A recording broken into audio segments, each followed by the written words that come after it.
వామ్మో వామ్మో, ఇదేం కేసురా నాయన! ప్రపంచంలో ఇలా కూడా జరుగుతుందా? పసిపిల్లలు దేవుళ్ళతో సమానం, కానీ ఇలా కూడా చేస్తారా? ప్లీజ్ బ్రదర్, ఇలాంటి కేసులు ఇంకోసారి చేయకు. ఇగో ఈ వీడియో చూసిన తర్వాత మనకు తప్పకుండా ఇలాంటి కామెంట్లు వస్తాయి. అందుకే ముందే చెప్తున్నా, మానసికంగా దృఢంగా ఉన్నవారు మాత్రమే ఈ వీడియో చూడండి.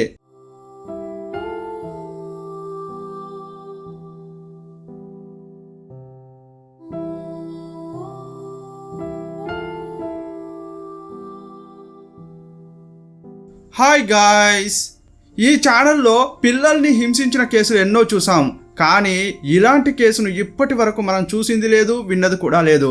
అమెరికాలో జరిగిన ఈ సంఘటన యావత్ ప్రపంచాన్ని దుఃఖభరితం చేసింది. అక్కడ మానవ సంబంధాలన్నీ ఆర్థిక సంబంధాలే అనే విధంగా ఉంటాయని చాలామంది చెబుతుంటారు. కానీ కడుపున పుట్టిన 5 నెలల పసికందును ఇలా చేస్తారా అని ప్రతి ఒక్కరిని ఆలోచింపజేసే కేసు ఇది. మనకు సంబంధం లేని వారు అనారోగ్యంతోనో ఇంకే విధంగానో నరకం అనుభవిస్తుంటే అయ్యో పాపం అంటాం. కానీ ఇక్కడ ఒక కుటుంబం పనిగట్టుకుని 5 నెలల శిశువును కష్టపెట్టింది. బ్రయానా లోపాజ్ అనే 5 నెలల శిశువుకు ఆ కుటుంబం ఆప్యాయత పంచకపోగా కాఠిన్యం చూపించింది. ఇంతకీ ఆ సంఘటన ఏంటో పూర్తి వివరాలు ఈ వీడియోలో చూద్దాం. మీరు చూస్తున్నది తెలుగు మిస్టరీ. నేను మీ ప్రభాకర్.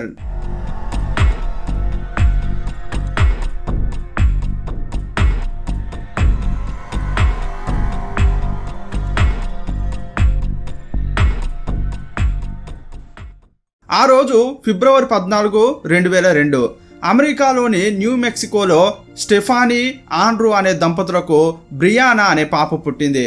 వారిది ఉమ్మడి కుటుంబం. అందులో 8 మంది ఉంటారు. వారు ఉండేది చిన్న ఇల్లు. హాస్పిటల్లో పుట్టిన పాపను 3 రోజుల తర్వాత డిశ్చార్జ్ చేసుకుని ఇంటికి తీసుకెళ్లారు. కానీ ఆ ఇంటికి వెళ్ళిన మొదటి రోజు నుంచి ఆ పాప అనుభవించిన నరకాన్ని మనం ఊహించి కూడా ఉండం. ప్రపంచంలో పుట్టిన ఏ పాప కూడా ఇప్పటి వరకు ఇలాంటి నరకం అనుభవించి ఉండదు. 2002 జూలై 19వ తేదీ బ్రయానాకు 5 నెలలు. వాళ్ళ అమ్మ ఆ రోజు భయభయంగా 911కు కాల్ చేసింది. సడన్గా నా కూతురు శ్వాస తీసుకోలేక ఇబ్బంది పడుతోంది, దయచేసి సాయం చేయండి అని అడిగింది. వెంటనే ఆ ఇంటికి అంబులెన్స్ వచ్చింది. పాపను హాస్పిటల్లో చేర్పించారు. వైద్యులు ఆమె ప్రాణాలు కాపాడడానికి ఎంతో ట్రై చేశారు. కానీ ఆ పాప కన్ను మూసింది. ఆ పాప తలపై పెద్ద పెద్ద గాయాలు ఉండడం చూసి డాక్టర్లు ఆశ్చర్యపోయారు. ఆ దెబ్బలు ఎలా తగిలాయని అడిగితే రాత్రి పాప బెడ్ పై నుంచి కింద పడిందని, అందుకే దెబ్బలు తగిలాయని కుటుంబ సభ్యులు చెప్పారు. మొదట ఆ దెబ్బల వల్లే పాప చనిపోయి ఉంటుందని డాక్టర్లు అనుకున్నారు. కానీ చిన్న సందేహంతో ఆ పాప డెడ్ బాడీని పరిశీలించి చూస్తే ఒళ్ళంతా గాయాలే ఉన్నాయి. చాలా వేదన అనుభవించి ఆ పాప చనిపోయిందని గుర్తించారు. ఆ పాప మరణం సహజంగానో యాక్సిడెంటల్గానో జరగలేదని తెలుసుకున్న హాస్పిటల్ వెంటనే పోలీసులకు కంప్లైంట్ చేసింది.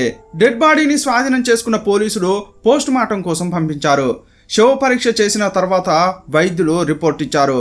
ఆ రిపోర్టు చూసి పోలీసులే కన్నీళ్లు పెట్టుకున్నారు. ఆ పాప తలపై బలంగా గాయాలు కావడంతో బ్రెయిన్లో ఇంటర్నల్ బ్లీడింగ్ అయిందని, బ్రెయిన్ మొత్తం డ్యామేజీ అయిందని రిపోర్టులో ఉంది. ఆ పాప తలపై ఒక్క గాయం మాత్రమే రీసెంట్గా ఏర్పడింది. కానీ ఆ పాప తలపై చాలా గాయాలున్నాయి. అవి 4-5 నెలలుగా ఏర్పడినవని వైద్యులు చెప్పారు. అంతేకాదు ఆ పాప ప్రైవేటు పార్టులో అంతర్గతంగా చాలా గాయాలను వైద్యులు గుర్తించారు. ఆ పాప శరీరంలో 15 బైట్ మార్క్స్ ఉన్నాయి. ఆ పాపను 15 చోట్ల కొరికారు. పుర్రెపై 1 కాదు 2 కాదు 15 పగుళ్లను కనిపెట్టారు. తలనే కాదు, కాళ్ళు, చేతులు అని చాలా బోన్స్ ఫ్రాక్చర్ అయ్యాయి. కాలు నుంచి తల వరకు ఎక్కడ చూసినా గాయాలే. ఈ గాయాలను పరిశీలించిన వైద్యులు ఇవి 1 రోజో 2 రోజుల్లోనే ఏర్పడినవి కాదు, చాలా రోజులుగా ఈ శిశువును హింసించారని చెప్పారు. బ్రయానా తల్లి స్టెఫానీ, ఆమె తండ్రి ఆండ్రూ, స్టెఫానీ తమ్ముడు స్టీఫెన్ తల్లి పెటీషియా బాయ్ ఫ్రెండ్ రాబర్ట్.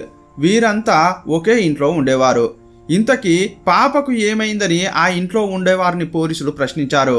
అప్పుడు స్టెఫానీ ఏం చెప్పిందంటే, నేను, నా భర్త, నా తమ్ముడు, మా అమ్మ బాయ్ ఫ్రెండ్ మేమంతా కలిసి మందు కొట్టాం. రాత్రి 1 గంటకు పడుకోవడానికి వెళ్ళాను. ఉదయం 10 గంటలకు లేచి చూస్తే పాప శ్వాస తీసుకోలేకపోతోంది.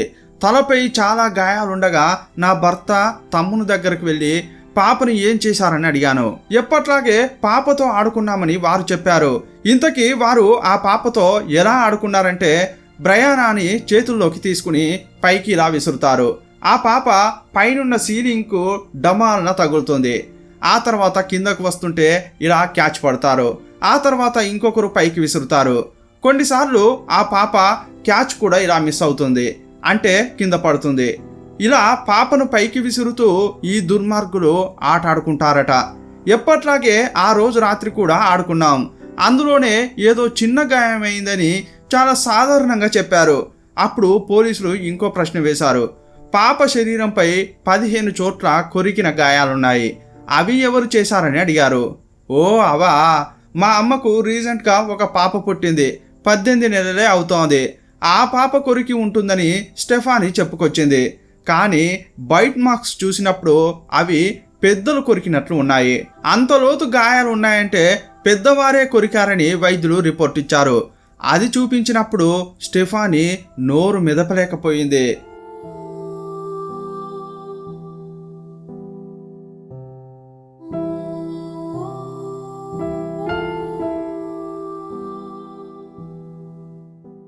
ఆ తర్వాత బ్రయానా తండ్రి ఆండ్రూను పోలీసులు ఎంక్వైరీ చేశారు.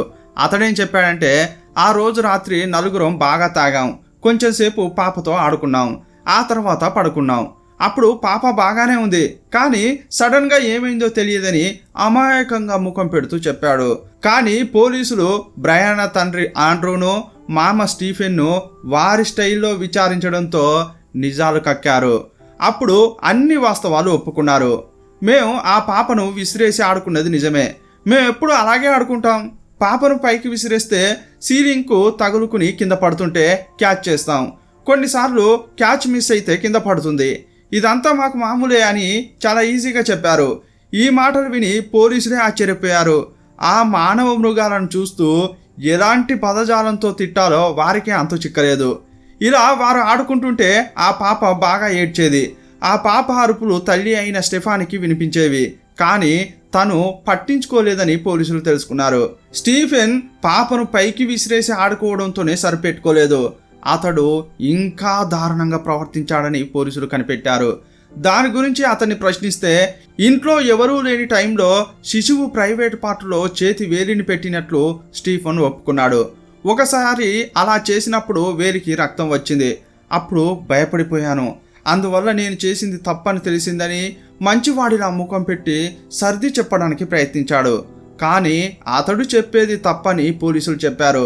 ఎందుకంటే ఆ పాప ప్రైవేటు పార్టులో చాలా గాయాలున్నాయి. చాలాసార్లు అతడు 5 నెలల పాపను లైంగికంగా వేధించాడు. తమ్ముడు లైంగికంగా వేధిస్తే తల్లి ఇంకోలా వేధించింది. పాప ఏడ్చినప్పుడల్లా బాగా కొరికేది. శిశువు శరీరంలో ఉన్న బైట్ మార్క్స్ అన్నీ కూడా స్టెఫానీవే అని వైద్యులు గుర్తించారు. కొన్నిసార్లు పాప తండ్రి అయిన ఆండ్రూ కూడా కొరికాడని చెప్పుకొచ్చారు. పాప కంటిన్యూగా ఏడుస్తుంటే స్టెఫానీకి చాలా కోపం వచ్చి ఆ పాప చెవిని పట్టుకుని పైకి లేపి విసిరేసేది. అది ఎలాగంటే ఇలా చెవి పట్టుకుని ఈ చెవితోనే ఇసిరి అవతల పడేసేది. 5 నెలల పసిగుడ్డుకు ఇబ్బంది అయితే ఏడవడమే తెలుసు, నోటితో చెప్పగలదా? కానీ అది అర్థం చేసుకోకుండా ఆ తల్లి పశువులా ప్రవర్తించేది. ఆ పాప బాగా ఏడుస్తుంటే తల్లిదండ్రులకు బాగా కోపం వచ్చి పాపతో ఫుట్బాల్ ఆడుకునేవారట. బెడ్కు ఒకవైపు తల్లి, ఇంకోవైపు తండ్రి ఉండి పాపను ఇటు నుంచి అటు, అటు నుంచి ఇటు తంతు ఫుట్బాల్ ఆడేవారట. అలా చేసినా కూడా పాప ఏడుపు ఆపకుంటే 5 నెలల పసిపాప ముఖంపై స్టెఫానీ గుద్దులు గుద్దేదట. 5 నెలలుగా ఆ పాప భూమిపై నరకం అనుభవించింది. ఈ భూమిపై పాప 153 రోజులు బతికింది. కానీ ప్రతిరోజు తల్లి, తండ్రి, మామ చేతిలో చిత్రహింసలు పడింది. ఈ సంఘటన బయటకు వచ్చిన తర్వాత ఆ పాప బతికుండడం కంటే చనిపోవడమే మేలని అంతా అనుకున్నారు. ఆ పాప శరీరం, ప్రైవేటు పార్టు, నోటిలో చాలా గాయాలు ఉండడం చూసిన వైద్యులు ఒక పసి పాపను ఇలా చేయడానికి వారికి మనసెలా వచ్చిందని తల్లడిల్లిపోయారు. ఇంతలా వేధించిన వారు తప్పకుండా మనుషులైతే కారు అని డాక్టర్లు చెప్పారు.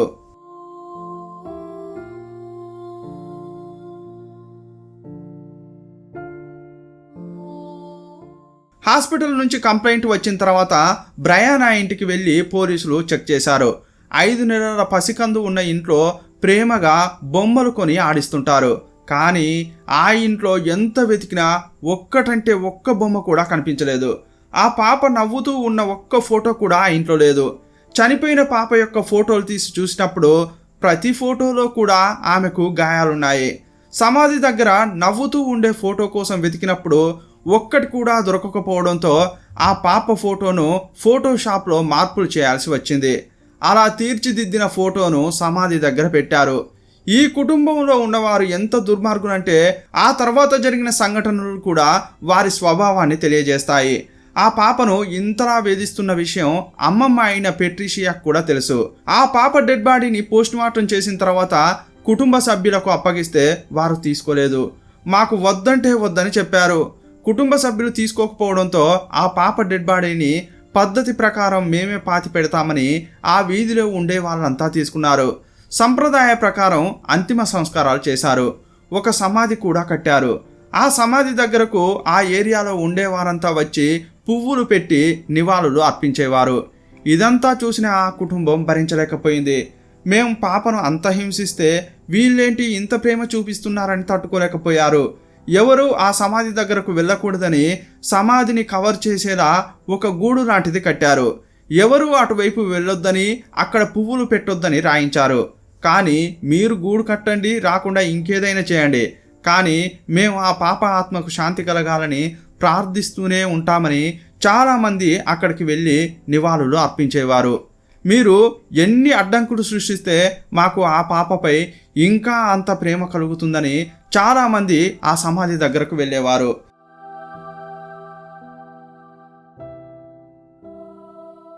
ఒక పసిపాపను అంతలా వేధించిన మానవ మృగాల కేసు కోర్టుకు వెళ్ళింది. పాపను ఇంతలా వేధిస్తుంటే పోలీసులకు చెప్పలేదన్న కారణంతో ఆ పాప అమ్మమ్మ పెట్రిషియా ఆమె బాయ్ ఫ్రెండ్కు 30 రోజులు జైలు శిక్ష విధించారు.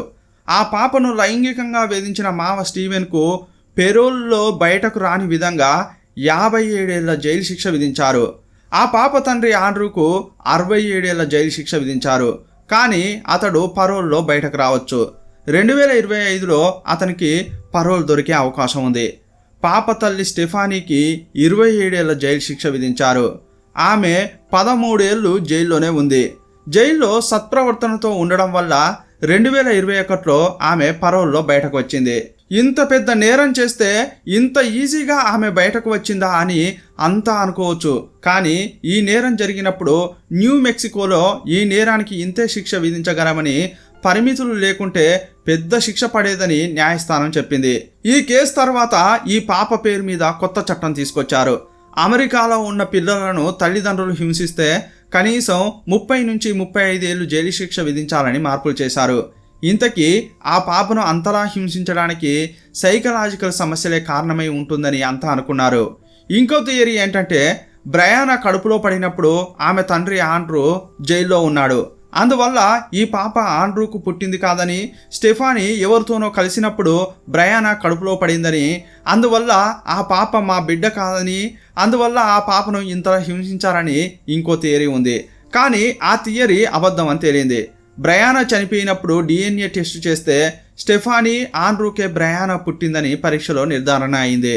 పిల్లల కోసం తల్లిదండ్రులు ఎన్నో త్యాగాలు చేస్తారు. వారికి ఏదైనా ఆపద వస్తే తమకే వచ్చిందని అనుకుంటారు. పిల్లల ప్రాణాలకు తమ ప్రాణాలు అడ్డుగా వేసి కాపాడుకుంటారు. కానీ ఈ మానవ మృగాలు పాపను కంటికి రెప్పలా చూసుకోవాల్సింది పోయి కాల్చుకు తిన్నారు. ఇలాంటి వారు పెళ్ళెందుకు చేసుకోవాలి? పిల్లల్ని ఎందుకు కనాలి? ఒక పసిగుడ్డును ఇంతలా హింసించిన మృగాలను మీరైతే ఏం చేస్తారో కామెంట్ బాక్స్లో రాయండి. మరో వీడియోలో మళ్ళీ కలుసుకుందాం. అప్పటి వరకు బాయ్ బాయ్.